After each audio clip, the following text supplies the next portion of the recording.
सावन का महीना भगवान शिव को विशेष प्रिय है। इस महीने में भगवान शिव संग मां पार्वती की पूजा की जाती है। साथ ही सावन सोमवार और मंगला गौरी व्रत रखा जाता है। सावन महीने में पुत्रदा एकादशी भी मनाई जाती है। इस व्रत को करने से नवविवाहित स्त्रियों को पुत्र रण की प्राप्ति होती है या जिनके पुत्र नहीं होता है उनको भी पुत्र की प्राप्ति होती है। वहीं सामान्य जन भगवान विष्णु की कृपा पाने के लिए एकादशी व्रत रख विधि विधान से भगवान विष्णु एवं मां लक्ष्मी की पूजा करते हैं। धार्मिक मत है कि एकादशी व्रत करने से जातक को सभी प्रकार के कष्टों से मुक्ति मिल जाती है। इसकी कथा का आप पाठ करते हैं या श्रवण करते हैं, आपको फल एक समान ही मिलता है। साथ ही मृत्यु उपरांत वैकुंठ लोक की प्राप्ति होती है। यह व्रत हर साल सावन महीने में मनाया जाता है। हालांकि तिथि को लेकर भक्तजन दुविधा में है, तो आइए सबसे पहले आपको इसका शुभ मुहूर्त बताते हैं।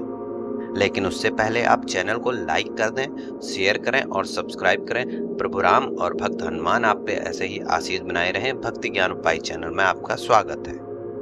इस बार श्रावण पुत्रदा एकादशी आपकी 15 अगस्त 2024 सुबह 10 बजे आपकी शुरू होगी और समाप्त होगी ये 16 अगस्त 2024 सुबह 9:39 पे। तो आप समय का ध्यान रखें।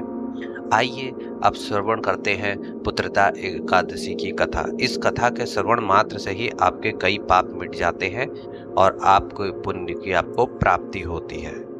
श्री कृष्ण भगवान के मुख से एकादशियों के महात्म्य का आनंद लेते हुए धनुर्धर अर्जुन ने कहा, हे प्रभु, ये कल्याणकारी और महापुण्यदायी कथाएं सुनकर मेरे आनंद की सीमा नहीं है।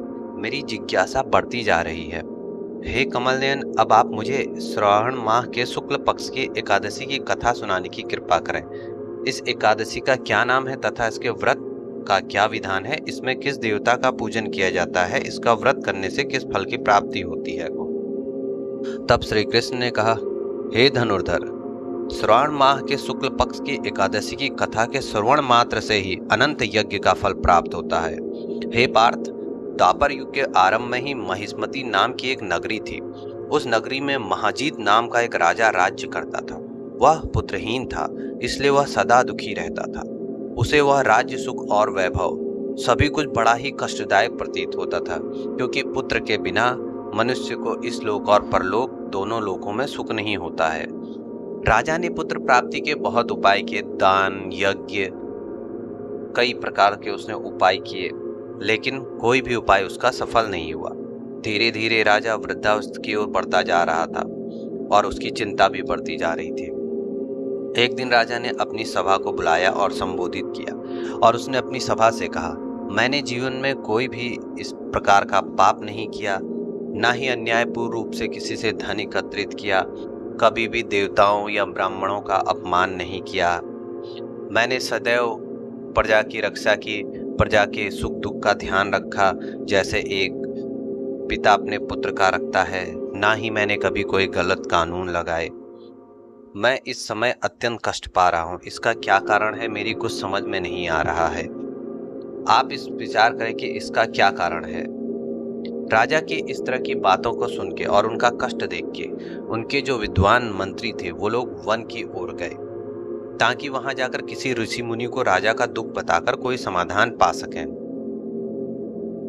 उस वन में जो वृद्ध और धर्म के ज्ञाता महर्षि लोमस भी रहते थे। वे सभी जन महर्षि लोमस के पास गए। उन सब ने महर्षि लोमस को दंडवत प्रणाम किया और राजा की जो दुख भरी व्यथा थी वो उनको सुनाई। महिष्मती नामक नगरी के हमारे महाराज महाजीत बड़े ही धर्मात्मा व प्रजावत्सल हैं। वह प्रजा का पुत्र की तरह धर्मानुसार पालन करते हैं, किंतु फिर भी वे पुत्रहीन हैं। हे महामुनि, इससे वह अत्यंत दुखी रहते हैं। हम लोग उनकी प्रजा हैं, हम भी उनके दुख से दुखी हो रहे, क्योंकि प्रजा का यह कर्तव्य है कि राजा के सुख में सुख माने और दुख में दुख माने। हम उनके पुत्रहीन होने का अभी तक कारण ज्ञात नहीं हुआ, इसलिए हम आपके पास आए हैं। अब आपके दर्शन करके हमको पूर्ण विश्वास है कि हमारा दुख अवश्य ही दूर हो जाएगा।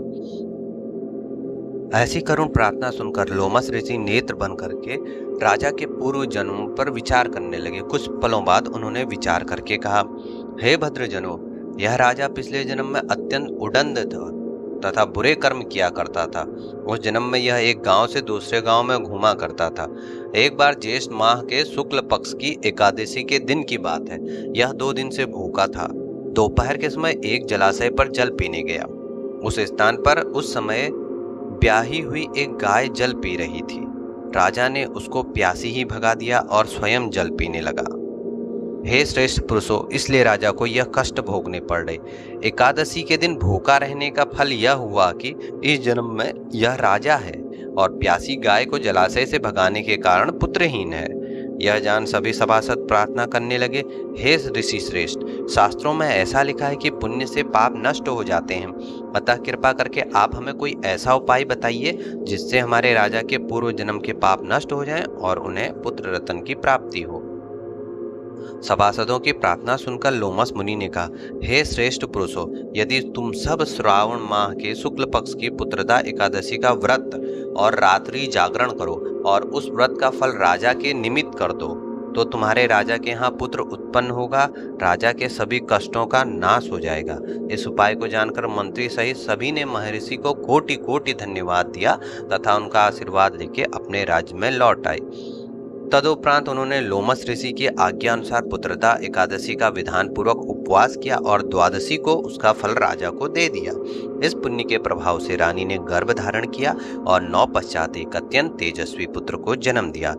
हे पांडु पुत्र, इसलिए इस एकादशी का नाम पुत्रदा पड़ा।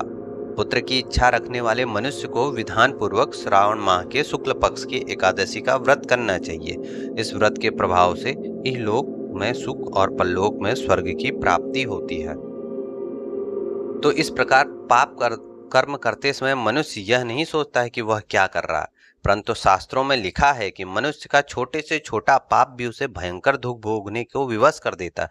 अतः मनुष्य को पाप कर्म करने से डरना चाहिए, क्योंकि पाप नामक यह असुर जन्म जन्मांतर तक उसका पीछा नहीं छोड़ता।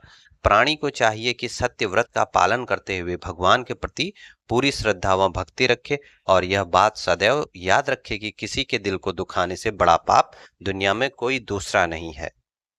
तो इस प्रकार पुत्रदा एकादशी की कथा यहीं पे समाप्त होती है। प्रभु राम, भक्त हनुमान, महादेव सभी भक्तों की इच्छाओं को पूर्ण करें। इस वीडियो को यहीं समाप्त करता हूँ। चैनल को सब्सक्राइब कर लीजिएगा। धन्यवाद।